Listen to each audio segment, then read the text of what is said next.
The power of our spoken word. What does that mean? What does that mean? Are you aware of how very important your words are? How important your thoughts are and how important your words are? Very important. Now, words, we use them all the time, and we babble away, seldom thinking of anything. We don't even know what we're saying half the time, or how we're saying things. And we pay little attention to the selection of our words. You know, as children, we were taught grammar. We were taught to select words according to their rules of grammar. However, I always found that the rules of grammar continuously changed. And what was improper at one time is proper at another time, or vice versa. And sometimes what is slang at one time becomes common usage later on.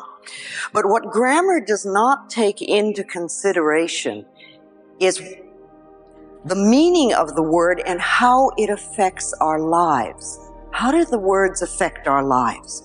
See, I was never taught at school that my choice of words would have anything to do with what I would experience in life.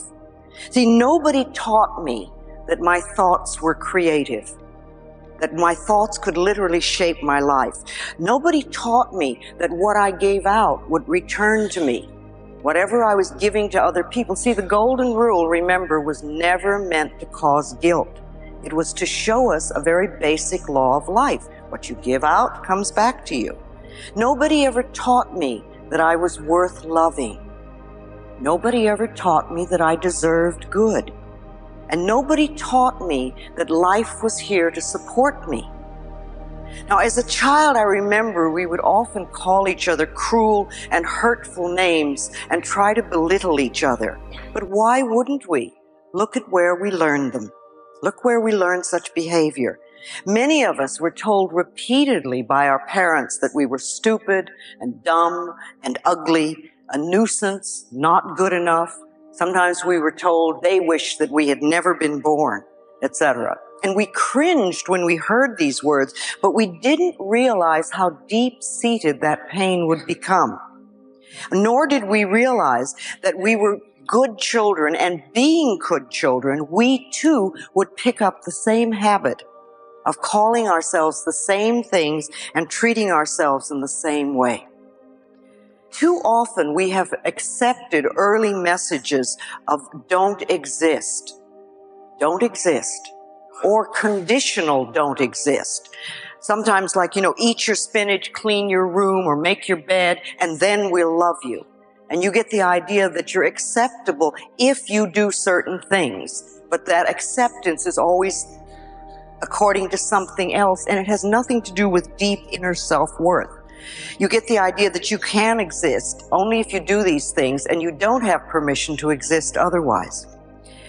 These early messages contribute to what I call self-talk, the way we talk to ourselves. And the way we talk to ourselves is really important because it becomes the basis of our spoken word. It sets up the mental atmosphere that we operate in and that attracts to us experiences. If we belittle ourselves, life is going to mean very little to us. And if we love and appreciate ourselves, then life can be a wonderful, wonderful present. It's really up to us. If our life is unhappy or we're unfulfilled, it's very easy to just blame our parents or them, the famous them, and say it's all their fault. But if we do that, we stay stuck in our problems. These words will not bring us freedom. If we do that, how are we going to find our power? Remember, our power is in our words. Our power comes from taking responsibility for our lives. I know it sounds scary to be responsible for our lives, but we really are, whether we accept that or not, because the thoughts we think and the words we speak are constantly creating our future. Our beliefs shape our life. So we need to take responsibility for our lives in the here and now. And if you really want to be responsible for your life, then you've got to be responsible for your mouth. The things we say are extensions of our thoughts. Now, what is the first thing that you say to yourself in the morning when you wake up? And the second thing, and the third thing. Most people say more or less the same thing all the time in the morning. How does that start your day? Is that a positive way to start your day, or is it grumbling and complaining? Because if you grumble and complain and moan, then that's the sort of day you're going to have. You're setting yourself up for it. What's the last thought you think at night before you go to bed? So you're shaping your future. And are they power thoughts or are they poverty thoughts? Remember, poverty is not just the lack of money. It can be the lack of anything in your life, any part of your life that is not flowing freely. So your normal way of thinking, are you really into poverty thoughts or are you into power thoughts? I remember when I first heard that I could change my life if I was willing to change my thinking. And that was quite a revolutionary idea. This was in New York City when I first discovered the Church of Religious Science, Science of Mind.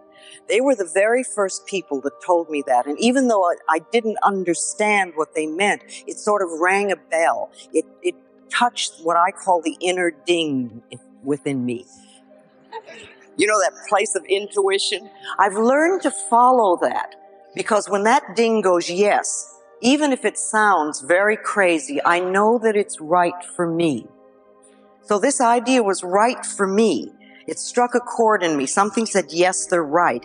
And then I began the adventure of learning how to change my thinking. You know, you get the idea and you say yes, and then you get to go through the hows. Well, I read a lot of books, I took a lot of classes, and I explored everything I could.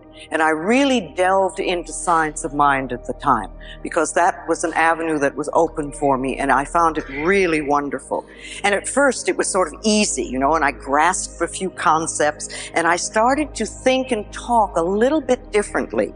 And I no longer was complaining quite so much. I was a great complainer, and I was great into self-pity in those days. That was one of my things that I just loved.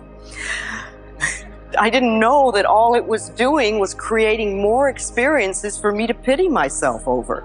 But then I didn't know in those days. Remember, no matter where you are in life, no matter what you've contributed to creating, no matter what's happening, you're always doing the best you can with the understanding and awareness and knowledge that you have.